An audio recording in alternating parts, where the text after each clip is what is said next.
E-bikes are rubbish, they're for old people.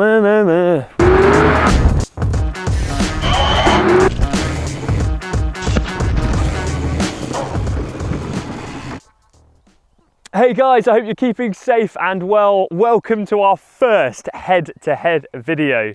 Today we're going to be putting an e-bike against a trail bike. As always, all of our videos on YouTube entail great prizes every single time. This week, I'm proud to be giving away one of these Trax MTB tow ropes.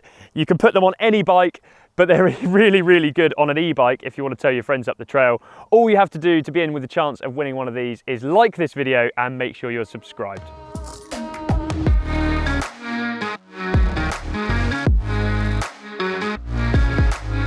The e-bike that we're going to be using today is the incredibly powerful Orange Surge. It uses a 504 watt battery.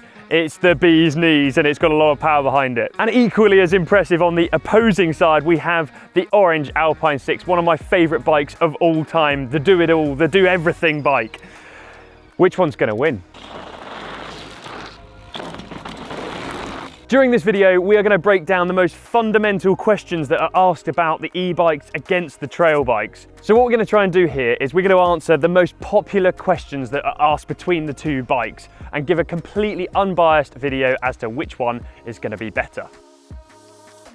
So to start with, what are the key differences between these two bikes? So obviously the e-bike has got a battery and a motor to help with pedal assisted riding. And the trail bike is a completely organic bike that is pedaled by yourself. A common misconception about these two bikes is that they're running different gear and different wheels and different bits. Now, obviously, as you can see, they are running a few different bits and I've just got different branded things on each bike. But the truth is, I could take everything off of my Alpine 6 and replace it onto my Orange Surge. Even the suspension is the same. There are some fundamental differences with the setup because obviously we're carrying some more weight, so my shocks are a bit more pressurized, my tires are running a bit more pressure on the e-bike as opposed to the Alpine. But fundamentally, all of these bits can go straight onto that bike.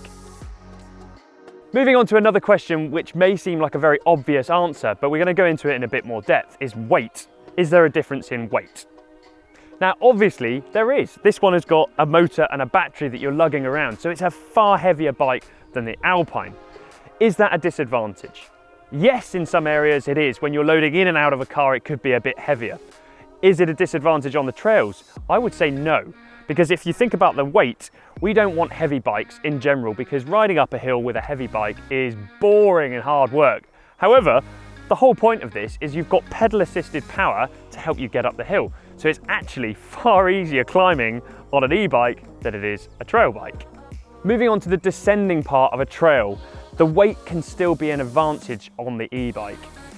If you think, for example, over rough ground, the trail bike may be bouncing around ever so slightly off the ground and slightly out of control, whereas the e-bike will feel more planted, further through the stroke of the shock, therefore it's creating a much more stable feeling. On the other hand, the advantage of having a lighter bike on the trails means it's far more nimble, therefore getting through tight turns and over small obstacles can be a lot easier to handle on a bike like the Alpine 6.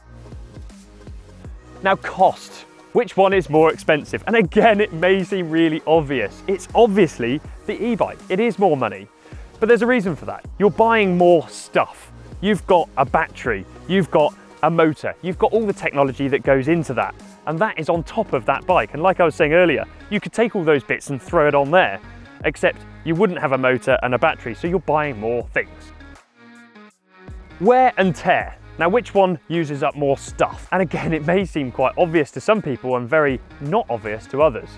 The e-bike can chew up through tyres quite a lot faster, as well as the cassettes. Now, if you think about it, I've got 504 watts of power, plus what I'm putting through, going through that cassette, that chainring, that chain. It's a lot of strain on the bike. So obviously, that's going to go through it a lot quicker than it would on the Alpine 6. How much quicker am I going to run through a drivetrain on the Surge as opposed to the Alpine 6? Now, this is an estimation based on the amount of riding that I've done. We think that we can make a drivetrain on this, bear in mind it's a Shimano XTR, we think we can make that last for around 500 miles with some very extreme riding as well as the daily stuff. On the Alpine 6, I would like to think that the drivetrain on here, which is a different drivetrain, please bear that in mind, it's a SRAM EXO 12-speed Eagle, I think this would last probably 1,500 miles. So there is a big difference. Tyres and brake pad, these are two things that are designed to wear out. And again, it's exactly the same as the drivetrain. There's more weight, there's more pressure, there's more impacts going through on the e-bike. Therefore, the tyres that I will get through are a bit quicker. Last point on the wear and maintenance is the servicing, the daily looking after the bikes.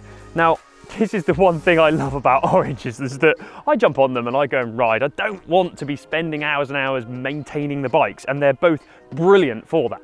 However, because of the extra strain, weight, pressure going through the e-bike, there is a little bit more fiddling that I have to do as opposed to the Alpine 6.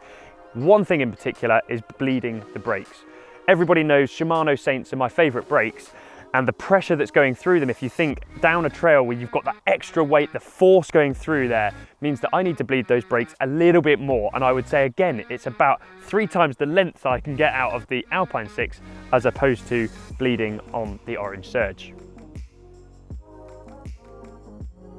Time on the trails. Now, we don't have unlimited amounts of time to go out there, and for the average person, you've got a couple of hours to ride.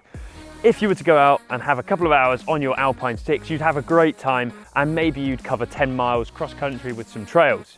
If you had a couple of hours and you had the Orange Surge, you would be looking at about 3 times the distance again.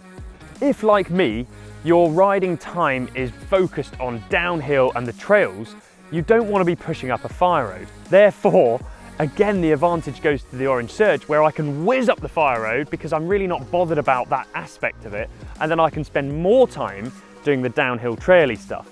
If, however, you're looking for more of a cross-country spin and really working in your fitness, then you definitely need to go towards the Alpine 6 because you're going to spend far more time climbing up the fire roads. A common question I get asked is jumping. Are the e-bikes as good at jumping as the trail bikes? Now, this is a really good question because, in actual fact, the e-bike can jump better on the bigger jumps than the Alpine 6. But then on the smaller jumps, the more twitchy ones where you really got to work the bike, the Alpine 6 comes into its zone. The reason for this is stability. The extra weight you've got, if you imagine a motocross bike jumping, is very stable in the air because it's got a lot of weight behind it.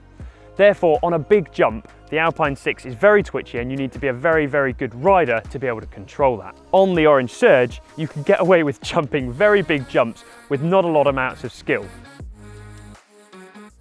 My favourite question, or I should say the most popular question that I get asked, isn't e-bikes cheating? My response is always the same. Have you ever ridden an e-bike?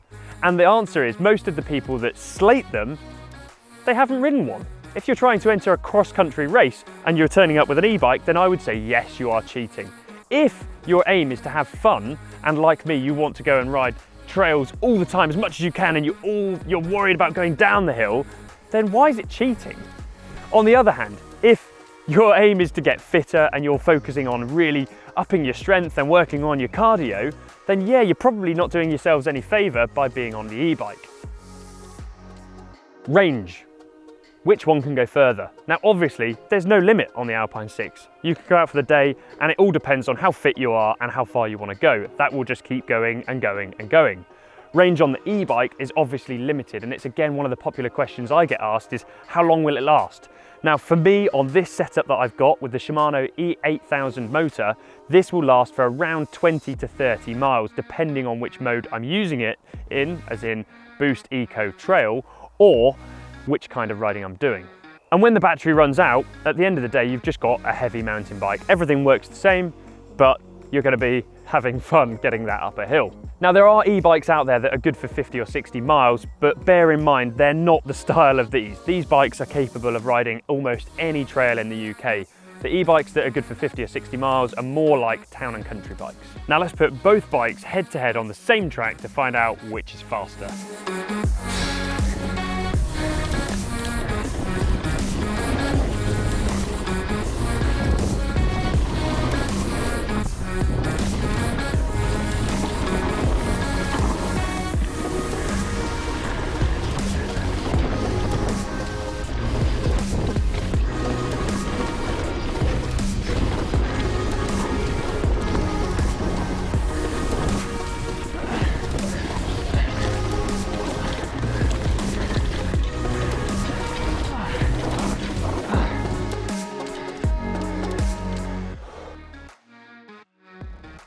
Who is an e-bike for? The answer is everybody. A common misconception that e-bikes have is that they're for old fat people, and I'm sick and tired of hearing that, because they're not. This is probably the most useful tool that I have in my garage. As I explained earlier, if your interest and your aim is to practice going downhill fast, surely you're better off using an e-bike and lapping them out and getting far more laps in during the day than wasting your energy going up the hill on the Alpine 6. The e-bike also makes this sport so much more accessible for so many more people, which I love.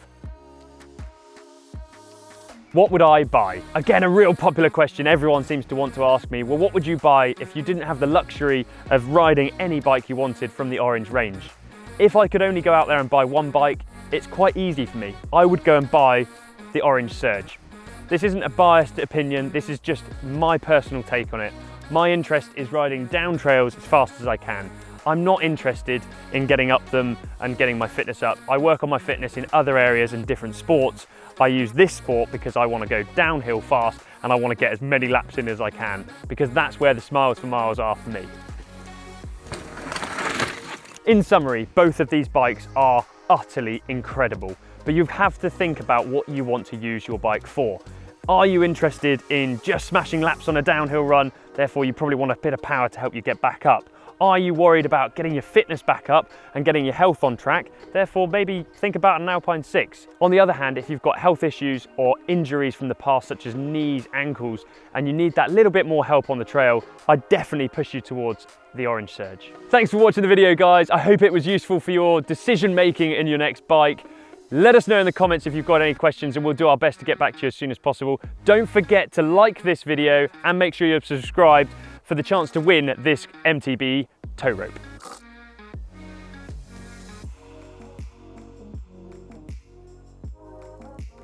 That's a wrap. I'm going to throw a stick at you.